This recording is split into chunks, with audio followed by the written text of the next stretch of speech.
I had a deal with First Group and they named the bus after me and put our logo on it and used it for all the schools, which was really cool," revealed Lawrie of things that have come about on the back of his successful career, notably that Claret Jug success, of course, but also 2 Ryder Cup appearances.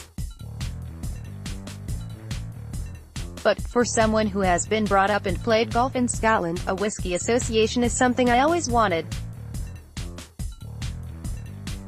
You play golf all over the world and whiskey is produced here, so it's a really cool thing for me to have my own bottle, which I can sign and people can keep. While Lawrie enjoys a tipple these days, though always in moderation, it was a different story when he landed that major victory on the Angus coast just under 19 years ago.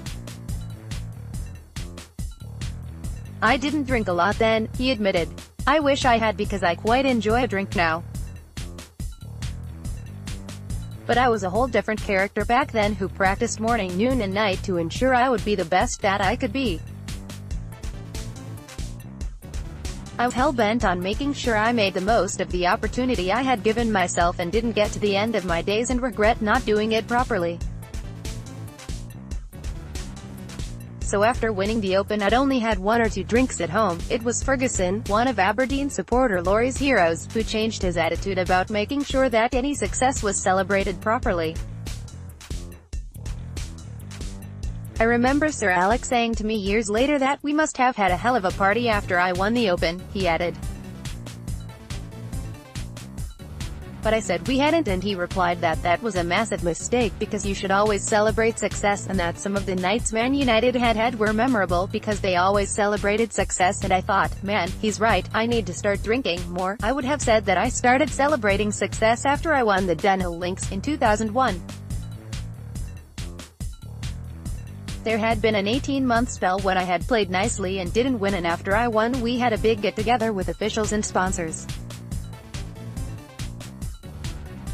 Then there had been a lot of chat that the Open had been a fluke. Then I won in Wales soon after and it was around that time we started gathering everybody and going to the Marcliffe, the hotel in Aberdeen owned by his good friend, Stuart Spence, for a bit of a party. In golf, celebrations don't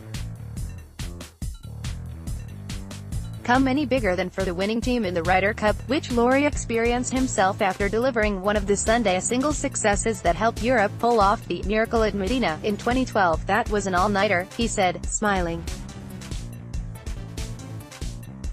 "I don't think anyone slept that night. We were all drunk at the press conference.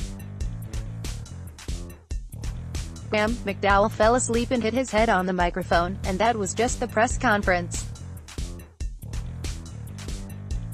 I also remember Lee Westwood crawling behind everyone's chairs and Jose Maria, Captain Olazabal, telling him to get back to his seat. You're out there all day in the sun, you've had very little to eat because as soon as your match finishes you're straight back out to support everybody. Then when you go back and they ply with champagne. No food all day and straight on the champagne. Wow. We were all just blazing. The following week was Dunhill Links and we got home Tuesday night late on. I played with my son, Craig, that week and that Thursday is the worst I have ever played at a tournament. I think I shot 79 at Carnoustie and I've never hit anything close to as bad as that. But, at the time it's not a problem. You've just come back from the dead to win the Ryder Cup. It's amazing how it affects you. It's great at the time, but the next few days was not very pleasant." Lawrie, who is pleased to see Sir Alex is recovering following his recent emergency brain surgery, followed his visit to Loch Lomond Whiskey's distillery in Alexandria by heading east to join Mark Warren and Michelle Thompson in starting the big countdown to Gillane, hosting both the Aberdeen Standard and Bestmont Scottish Opens in July. Ricky Fowler won the men's event when it was first staged at the East Lothian venue in 2015 and Lawrie is looking forward to being back 2 months' time. "I think it worked in 2015, he said of a composite course that will again be in operation for an event that is now part of the European Tour's Rolex Series. I hadn't played at Gillane much before then, but I thought it was good and I think the feedback from a lot of the players was really good.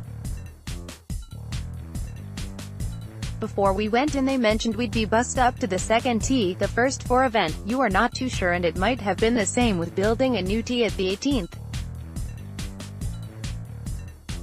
But I thought it worked and it was a good venue, which is obviously why we are going back this year.